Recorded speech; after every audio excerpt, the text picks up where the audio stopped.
Okay. Welcome to our behind-the-scenes recording of our podcast. We're glad you're listening, and if you want the full edited and shorter version, visit www.carnivoretheology.com.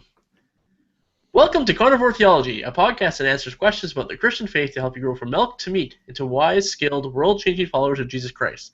With theologian and pastor Chad Graham, author and pastor Al Dejeneaux, and me, your host, Steve Bastian. Today's question is, are Christians allowed to be competitive in life, sports, and church? How competitive is too competitive? Depends on if you're winning or not. Exactly. You know, Amen. I'm it's really fun that you guys are out here in Vancouver again. It seems like we have a lot of podcasts out here, but we were talking about being hungry, and someone mentioned a hot dog, and I right away we got to go to was it Doogie Dogs, Dougie Dog. He's the guy that was on Dragon's Den and got the funding to make his hot dogs, and we're going to his restaurant, and we're going to eat the best hot dog of our lives. Man shall not live by bread alone, but by every tube steak that inhabits the bun. Exactly. You're right. And you know what? I've been challenged about this. Why didn't we consider steak? Why didn't we consider a good hamburger? Because hot dogs are delicious. That's why. Of course, Yeah. they do have to be properly prepared. For example, I've carefully constructed my hot dogs. You begin with a finely barbecued piece of meat, so it has just the right amount of crispy around the outside, but the tender moistures are kept in the middle. Then, of course, you have to add your mustard and a little bit of relish, which you can see here.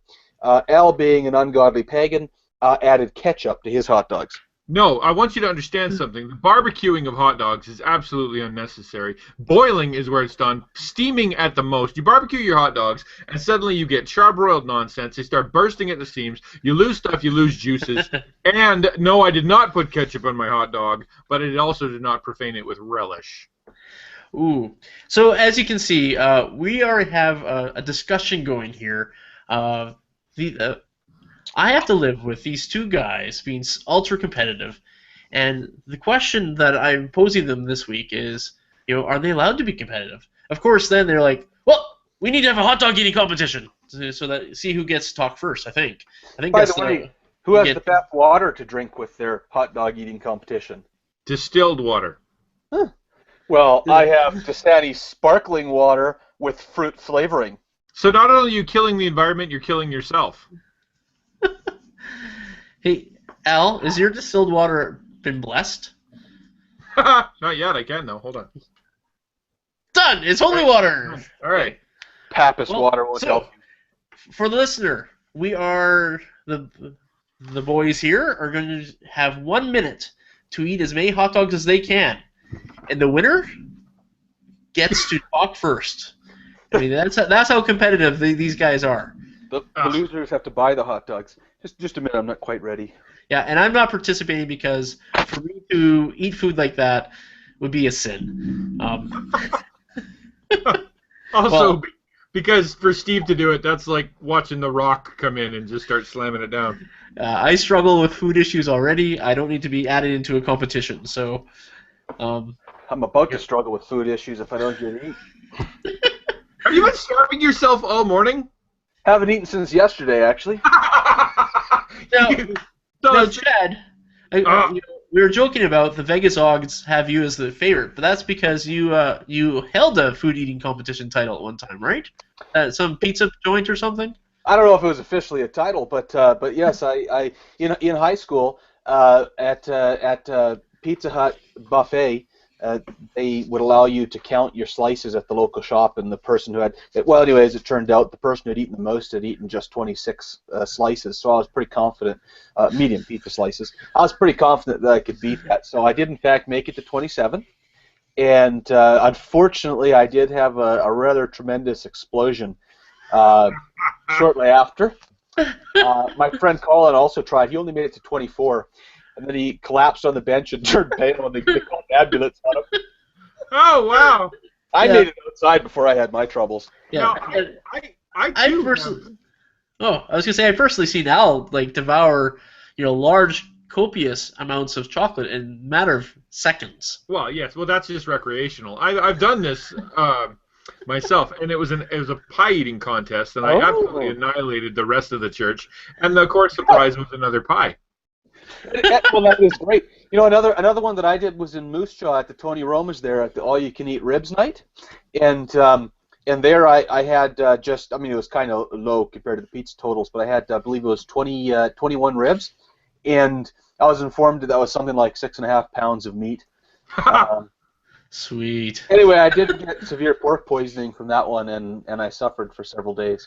Oh no. Anyway, so far this has always worked out well for me. All right, so that's It's only 1 minute. It's not the regulated 10-minute time. 10 minutes. Yeah, 10 minutes, 65 hot dogs, I think, is the world record. Oh, well, I don't think we'll be competing on quite that one. But I like expect hot dogs, but I don't like 65 hot dogs. Al, also, before we go, I do want an official measurement, because Al sort of made some intonation that he may have shaved his buns. I did not shave my buns, and I resent the implication. I almost shaved my buns, but I did not shave my buns. Well, And then there's the hot dog buns, also an issue. both of you are elders in the church, so I assume that, you know, to maintain your sanity, you're going to be honest about this, guys. All right, my bib's in place. Okay. Are we allowed to hold? Do we have to hold the dogs? Can we hold it? Can we hold the dog? Your hands should be on the table until I say. Crap. All right. That way you don't have an advantage if you're already squishing the bun in your hands or something like that. Okay. Okay? You can't actually see my hands. Okay, get your hands on the table. 1 minute starting now. Go. Well, Chad, he's eating like a python. I think he just unhinged his jaw. He's swallowing them whole. Oh, Al is using the piranha technique. There's food flying everywhere. He's a bite per second. I think that's it. Maybe more. Oh, Chad has some food coming out of his nose. You're going to have to eat that too to make that count. Al, you're going to have to pick up all those pieces falling on the floor. Yep, all those on the floor, yeah. Chad's gone cross-eyed. Maybe he's met his match. Well, No, he gets thrown out of a hockey game for misconduct, and you're going to let a simple hot dog beat you? Oh, he's working on number 3. Oh, Al's speed is increasing.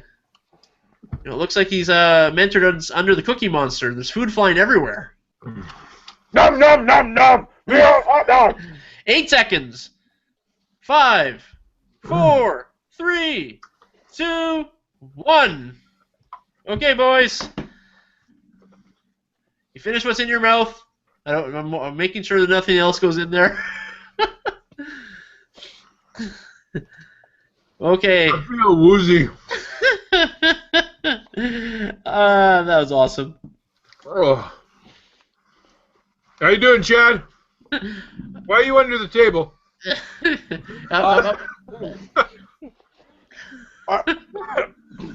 Okay. Okay. So, Al, how many hot dogs did you get through? We'll do decimal places. 2. 2 complete hot dogs. Okay, Chad. I believe there's a Queen song that accurately speaks about my situation right now. We are the champions, my friends. Okay, Chad, how many hot dogs? 3 dogs gone, baby! Oh my god. 50% more. That's like a shutout.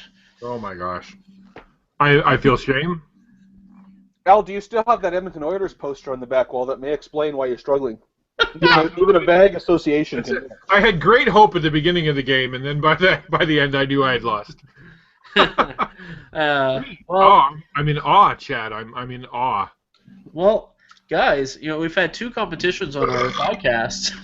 I may have dislocated my jaw, but Yeah. You're now tied 1-1. We're gonna have to come up with something else down the road that's a tiebreaker. something that's both nerdy and involves food. Yes. Well, if there's 2 people that I will figure that out, that's you guys.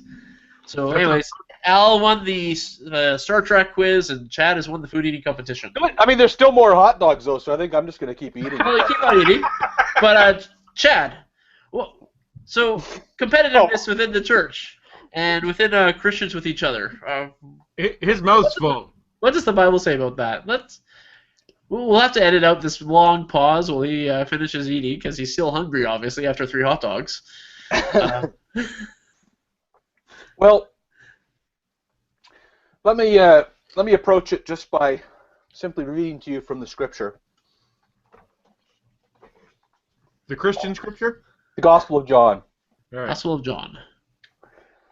Now on the first day of the week, Mary Magdalene came to the tomb early while it was still dark, and saw the stone had been taken away from the tomb.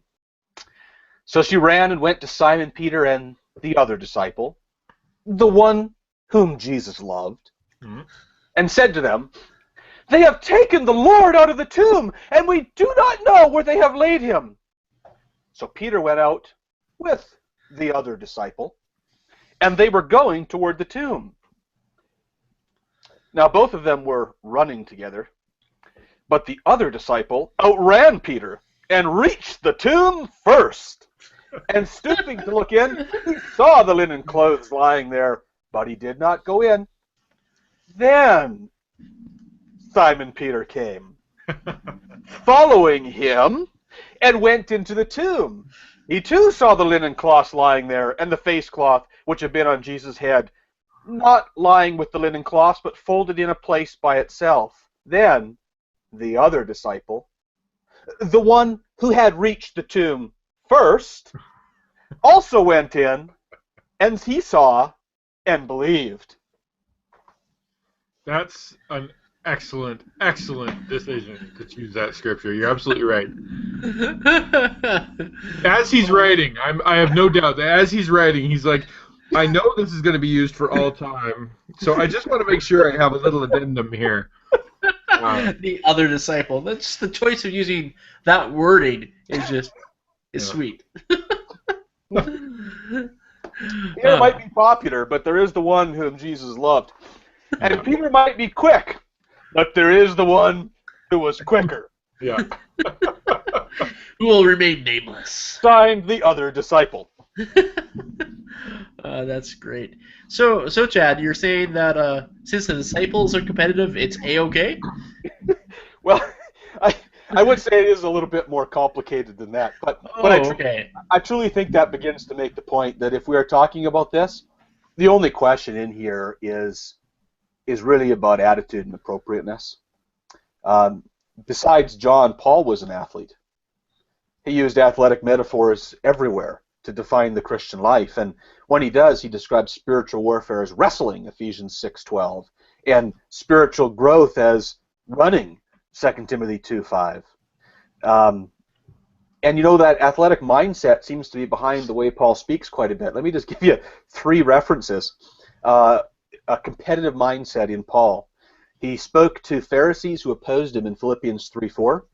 I myself have reason for confidence in the flesh also. If anyone else thinks he has a reason for confidence in the flesh, I have more.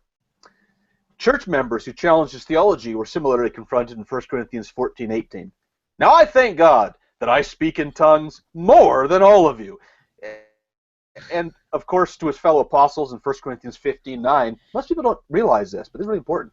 He says, humbly, I am the least of the apostles, unworthy to be called an apostle because I persecuted the church of God, but by the grace of God I am what I am, and his grace towards me was not in vain. Why, Paul? 1 Corinthians 15:10. On the contrary, I worked harder than any of them, i.e. the other disciples. So there doesn't seem to be any limits in the New Testament on a competitive spirit. My questions would just go, and I think I'll be the same, into how we cultivate and use that. We talked about heroes of drinking. Was that just last week? Yeah. If we're competing in that way, apparently that's bad. But competition itself, no problem. What do you guys have to fire back at that?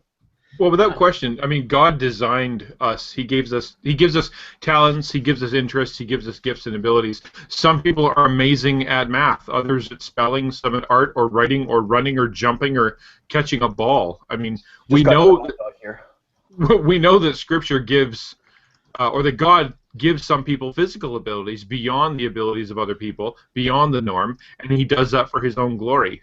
Samson's a great example. He had great physical strength so he could wage war against the enemies of God. Mm-hmm. David was said to be physically handsome, well-built, was clearly skilled with hand weapons and battle tactics. He would make an amazing sportsman. The prophet Elijah, he's seen running huge distances for long periods of time. He'd be an incredible marathon runner. There are people who are gifted to be artisans by God. They're better than others. The people that built the temple, or great writers like Paul. David could write amazing poetry and songs. All these people could enter a creative skills competition and win it. Now, all of these physical gifts are given by God for a purpose, and those purposes are twofold. One, to serve God's people. Two, to bring God glory. Therefore, I have absolutely no problem believing that God continues to gift people in a special way to do things that only a few people can do for the exact same reasons, to serve God's people and bring God glory. Now, and as Chad said, what they do with that God-given ability of physical strength or craftsmanship or hand-eye coordination, that's the big question. Right.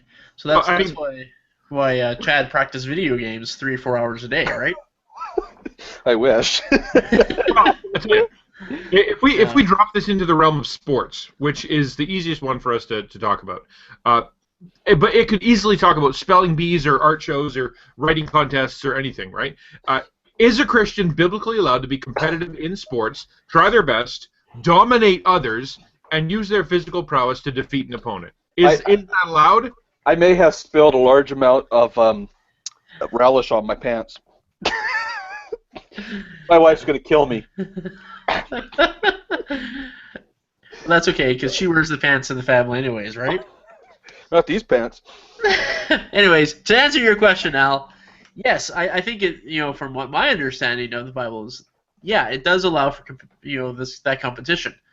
But when does it go too far? Like, at those Bible memory verse games, where their kids saying verses, when they start throwing stuff at each other, is that too far?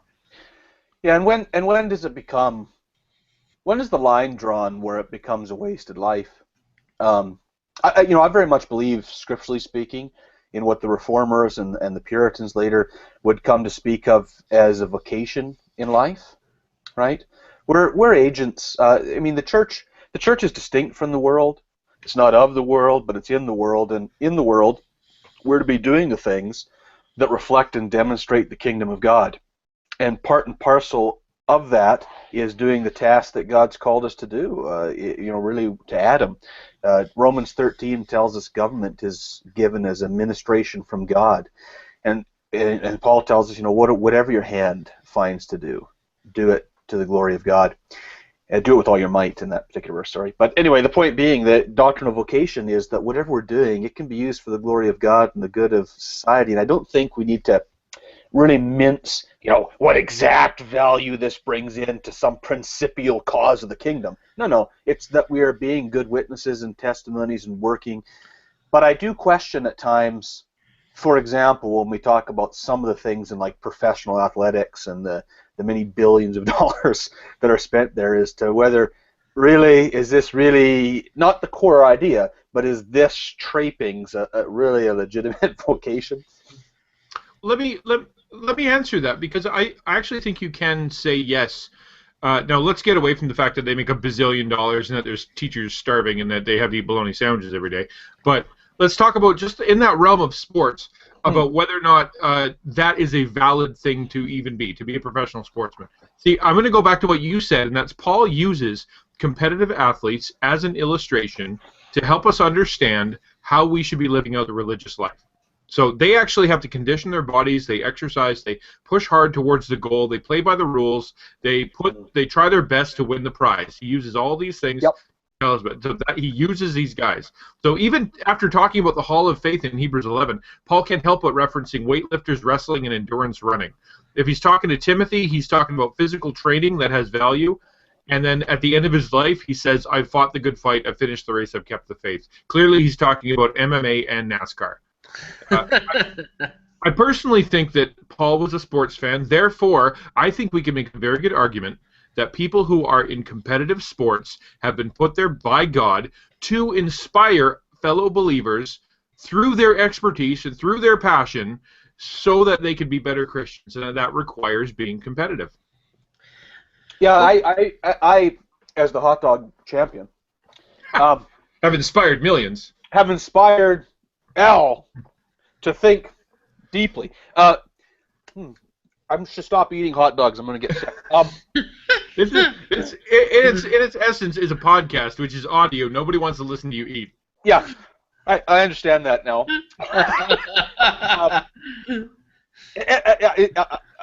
I don't even remember what. Oh yes, I'm not disagreeing with you at all, Al, on the principles you're speaking. I'm fully an endorser of that. What I was kind of referring to was perhaps the way the infrastructure has gone, to the fact, a little bit like we talked about before, our monetary values are going to be different in a free society. I'm okay with that, but they also reflect our perceptions, our attitudes, and our true values.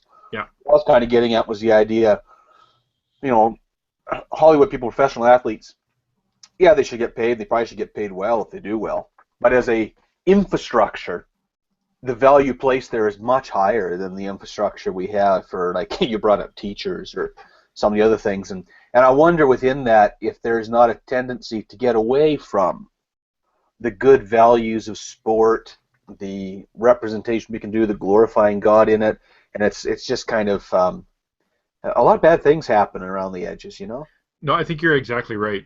Like, for example, like building your body, getting better at your craft, all these things can be benefits of competition. You have to get better. You have to get stronger. It gives you the chance to practice humility as you submit yourself to trainers and coaches, as the judges of the sport actually, talk to you about what you're doing and what you're doing wrong and right. You have to listen to people. You learn cooperation. There's a lot of good things that happen. But the thing is, even defeat can teach you good things. But there's a lot of dangers of it. Like, one danger of being too competitive is the fact that it can make someone comparative. Like, I've eaten 6 hot dogs now, by the way. Yeah. Well, and that's it. No, you hit my point exactly. So instead of being competitive, they're being comparative. So you're not just trying to be the best you can be, Chad. You're literally trying to be better than someone else. Me. So pride, in this instance, pride and envy and jealousy is setting into your heart. Instead of thanking God for who God created you to be and how many hot dogs you can eat, you're now comparing yourself to me. And possibly, if you go down this road, you start complaining to God that God didn't make you right, because now you've met someone that can eat 9, and there are perhaps now you're tempted to take performance-enhancing hot dog drugs or performance-enhancing hot dog steroids, or cheat just so you can fill in what God didn't give you. Right? Al, this is all I have to say. In the last week of November, in the middle of the afternoon, there was a hot dog eating contest between 2 podcasters, Al and the other podcaster. And Steve said, "Eat!" And they began to eat. And they began to eat together. But then the other podcaster got through 3 hot dogs. Then later, when Al had finished his 2 hot dogs, the competition ended. But the other podcaster continued to eat. And has completed 6 hot dogs, and now feels sick and wish he hadn't have done it, and is now humbled. Hot dogs are really gross after the first couple. Moral of the story: don't eat 6 hot dogs. Well, and that's really kind of the message that I wanted to give, is this idea of competition, which in its raw form can be really good and can lead to many positive things, but when it gets out of whack and it gets out of control, it can cause great devastation. A person can keep a lot of details in their heads, and that's really important if you're a competitor, but when it leads to perfectionism and thinking you can control the world by what you do, then all of a sudden it becomes sin. There's a lot of good things that come from competition, but it can also bring a person's dark side out. It brings Chad's out terribly. Right? So if a person already struggles with anger or pride or fear, then you throw them into a competitive environment, and that gives them opportunity to have great temptations, even to build negative habits where they start thinking that the only way they can win is to do it mad, or to visualize themselves as the best, or even to demonize the other players, as Chad does. Right? It's called smack talk, Al. Yeah. In all seriousness, though, here's where I think it becomes quite interesting. I spent most of my life playing sports, I can appreciate its values, and I can see some of its dangers. We often talk, and it seems to me to be much too shallow level, just about doing our athleticism for the glory of God. What we mean is I'm doing athletics, and if I can call it Christian, then I look better. And as I think about that, how many people were praying for the Oilers to turn around last weekend? Mm. And they said, did God not care about those people? Was he not glorified in what happened there? I think we got to be really careful when we talk about those things. To me, it goes back to that doctrine of vocations, even in competing in sports. It's enjoying what we're doing, seeking good in what we're doing our best in what we're doing. And yeah, we trust in God's providence, but it gets kind of silly when we start turning that. And I wonder if you guys have some thoughts, both of you, really, Steve, Al, when you're doing these kind of things. Steve, you're in education. You got students. I know your school is not traditional, but you have student athletes. How do you talk to them about what they're doing and bring out a godly side in it? Well, I guess to answer your question simply is I always encourage the students to do the best of their ability, and when they're doing their best, that's using what God gave them, and that's usually where I go. Even with my own children, you always do your best. You're not going to score every goal. You're not going to run the furthest, but just do your best with what God has given you. And what do you do if it's the person who is going to run what if your kid's Wayne Gretzky? Oh, I'm not equipped for that. I'm not a super competitive person overall. I enjoy competition, but I actually, to bring back, Al and I used to play racquetball once in a while. Sometimes I'd be like, Al, it's just a game. You had to beat me. And then especially if I did well and I was beating him, Al, you could just see him hone in. He's like going for the blood, but that's not wrong. I see that between my two sons. They're competitive already, and they're just little guys. It's part of what they strive to get better. And if you're an amazing, talented person, I think when we had Russ Smith with us from Hocus Pick, he talked about the drummer being in a position to be able to speak. If you're in the band, also you have a higher presence profile. I think athletes can do the same thing. If they're really good at something, they're instantly become. You're really good at something, therefore you're recognized, and you can use that as an avenue to evangelize and to lift people up. Yeah. I think speaking for me as a dad, to answer the question, what if you were a father of Wayne Gretzky? I think you have to realize that the temptation that is placed on that person is going to be extremely high. That the opportunities given to them is going to be wonderful, but at the same time, that is going to be a massive double-edged sword, and to be able to prepare them very much for what's going to be coming at them. And I think of all the negatives that can come through, the temptations of sport and the temptations just being a part of a sport, let alone all the junk that happens outside of it. When you start becoming famous, you start becoming known, you start making the money, you start, chicks are throwing themselves at you, all that stuff's happening. There's a lot of temptations that can be thrown at that. So I think, to me, you're trying to build character. I agree with you. I was going to say, just to your point there, that I think was it Jack Johnson from the Columbus Blue Jackets, whose parents blew through $25 million of his money and are now bankrupt and have bankrupted him? Yeah. Yes, I just read about that. The kind of temptation stuff that can surround that is bizarre. But character, I want to go back to that because that was the key thing. That jumped into my head. But I think of the NFL guys, right? That they were living literally paycheck to paycheck. I don't know how that works in the NFL, but when they had the lockout, there were guys who couldn't afford the payments on their mansions the next month. They had to go borrow money because they were living the lifestyle and they thought it was never going to end. And they had an amazing character for being a football player, but when it came to life, it seemed to be lacking.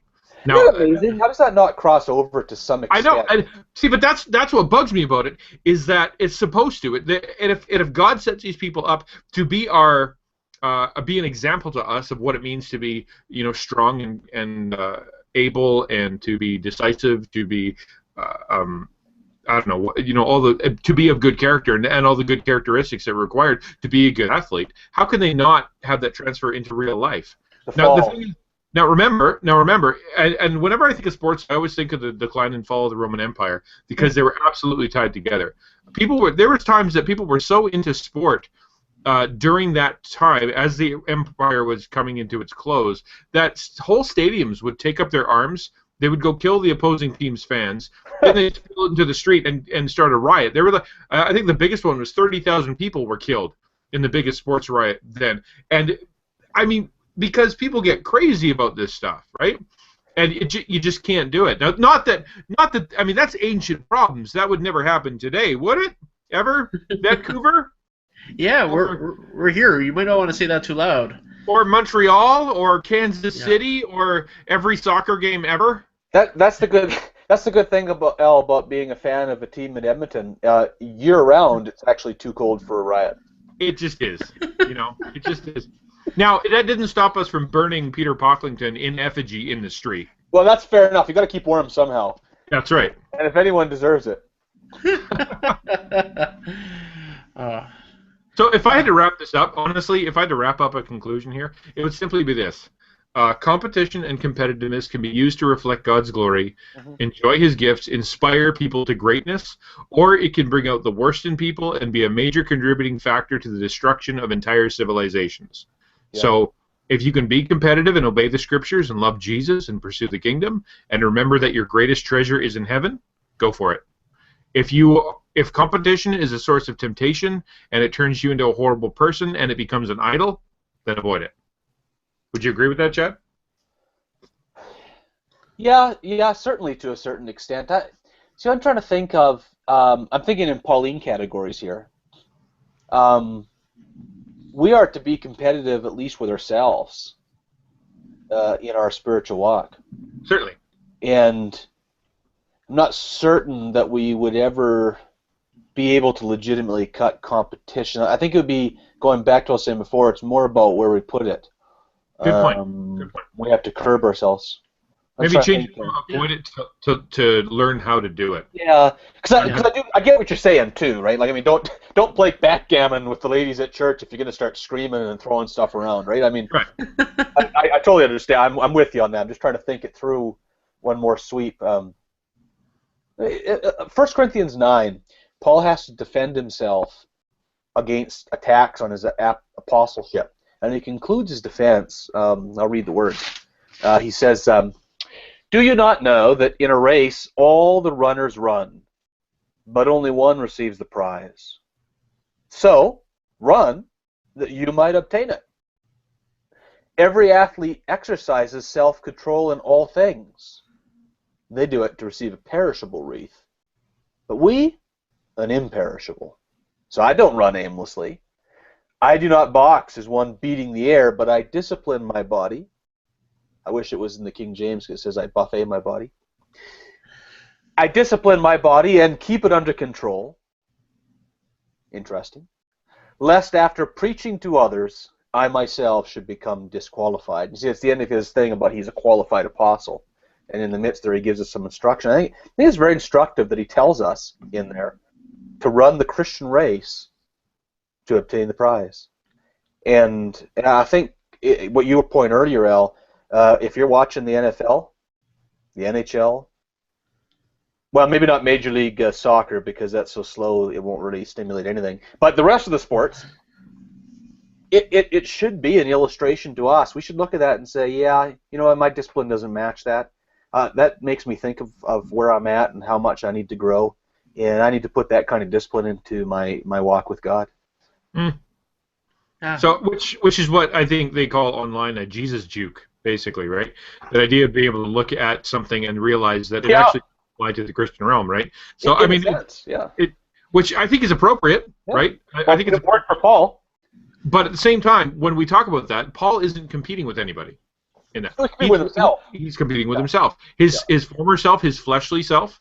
And I think that is, I mean, that's the ultimate form of competition, right? And if we can glean something from earthly competition that will actually help us in our spiritual competition, it's a win-win. If we can inspire people by our hot dog win in order for people to get more holy, then by God's grace, that's wonderful. Right? And you know what? I think theologically we can do that. This whole world points us to Christ, and all of the good, every good and perfect thing in this world comes from God and can be returned in glory to Him. I think our struggle with that in the Western world is that we've separated that too much, and it's like here's spiritual things and here's like sports. Yeah, they're not actually separated. Yeah, you're right. And the problem is that we live in the fallen world where a good thing all of a sudden becomes a God thing, and it just frustrates everything. And we can twist the fruit of the vine and become drunk on it, and we can twist the competition of sports and ruin our lives on. I mean, that's the fallen reality. But that's where maybe bringing those two back together and going back to that ancient vision of vocations, that we're doing this in the service of God's kingdom, even in the mundane, is important. Can I ask you a question, Chad? And this is kind of my final question here. What do we do with trash talk? I know you're going to ask me if I need another hot dog, and I was going to have to tell you it's not going to happen. No, okay, but in all seriousness, what do we do with trash talk? Like, is it? I wrote something on it and then I completely deleted it because, quite frankly, I don't know what to do with it. It can easily be a positive thing because everybody's getting it, everybody's fun, it's part of the environment, and things are everybody gets it. You know, they're not going to walk away heartbroken. And then there's a point at which it clicks over, and it becomes sin, and it becomes defamation of character, and it becomes overwhelming anger. So talk to me about, I mean, in your experience as a professional athlete. Not a professional athlete. Oh, I could have sworn you were saying something that you actually were a professional hot dog eating athlete at one point. Oh, sorry, fair enough. No, that's exactly what you were sounding like the whole time. A competitive athlete. Oh, that's okay. And for my categories, I played at the highest levels that were available. But it cost me money. I didn't get any money. When I played sports through college, and you know what? I've had to wrestle through a lot of those questions because there are stuff that's contextually appropriate that isn't understood by those who are not part of the game. You know, people, when you're getting at the face-off circle and you're getting ready for the puck to drop, you know, it's very common for your opponent to try to distract you by saying something, and you doing the same. It's very common to try to intimidate somebody. But it's something mean, right? Like something like talking about your mom kind of stuff, right? Yeah, it can be. And so what I've always looked at, though, is there is, even within the sport, there are crossing the lines. And one that you guys might just have heard of in the news, if you remember last year, because sometimes the crowd gets into it, somebody threw a banana peel on the PK Subban because he's black and was making, I guess, some obnoxious thing about him being a monkey. And by the way, that comes from an anti-Christian worldview. Evolution, even till today, teaches that the different races have evolved under different trunk lines, and that the black man is less evolved than the white man, who, by the way, is less evolved than the Asian man. But that's disgusting. In the Bible, we're all one race, and we have some different diversities. But that anti-biblical thinking, as it was brought forward there in a racist and disgusting way, that happens also on the ice, and that's one example. That's passes the line, and discipline will usually happen for those things, but sometimes you just get burned, and nobody knows what was said in the corner except for the person who heard it. Yeah, you can sin. You can clearly sin. I think I'm okay with the concept because a lot of time it's in good fun and part of the competition, but I've heard... In fact, I learned a lot of German playing some international games against a German team, and later I found out that I'm really not allowed to say any of those words. Right. So, I may know some of those words. yeah. I don't know if that kind of just generally. I mean, you know, the Bible does tell us, let your speech be all way with grace, speaking so that you can build up everybody. But you know what? When you're stepping into the boxing ring, you're not gonna be like, "You're such a good-looking guy. You're such a great fighter. I'm so proud to be here with." I hope you really torque me. I mean, that's not going to happen, right? And it'll be stupid too. That's not the kind of thing those verses are speaking to. But you do see at the end of a boxing match, the guy who wins. I mean, I'm talking about a good, gracious one. The guy who wins, you know, he comes up and he embraces that other guy, and they do a joint press conference after, and he says, "Man, this guy really showed his stuff. I was really hard pressed. I'm so proud of him. That was a great." And you'll see that, and you'll see that mutual respect. Yeah, and that's, I think, when you're seeing that, all the other stuff to me fits Yep. into it, and sometimes you don't see that. You see guys bite off somebody's ear, you know. Yeah. That's a different. That's, Good. the lines that kind of helps. I think that's what I would mean by the lines. Excellent. Thanks, Chad. Appreciate that. Yeah. Good. Well, thanks, guys. Really interesting conversation and competition, and we'll have to see how this goes. Continue to Chad and I will razz Al about the Oilers, and we'll put this into practice that we can trash talk a little, but not go too far. So, thank you, guys. This has been Carnivore Theology with Chad, Al, and Steve. Thank you for listening today as we discuss competition in the biblical context. Find out more about Carnivore Theology, or if you have any topics or questions you want us to cover in upcoming episodes, let us know by visiting us on our website, www.carnivoretheology.com. If you like what we're doing, like us on Facebook, rate and subscribe to us on iTunes, or subscribe to our YouTube channel. We encourage you to connect with your local biblical church, keep your eyes on the cross, and go Flames go. Boo! I have two thoughts. One is, why didn't Steve eat hot dogs? I'm a little disappointed about this. And number two is it crossing the line now to call Al an Oilers fan? 'Cause I think that's actually become a dirty word.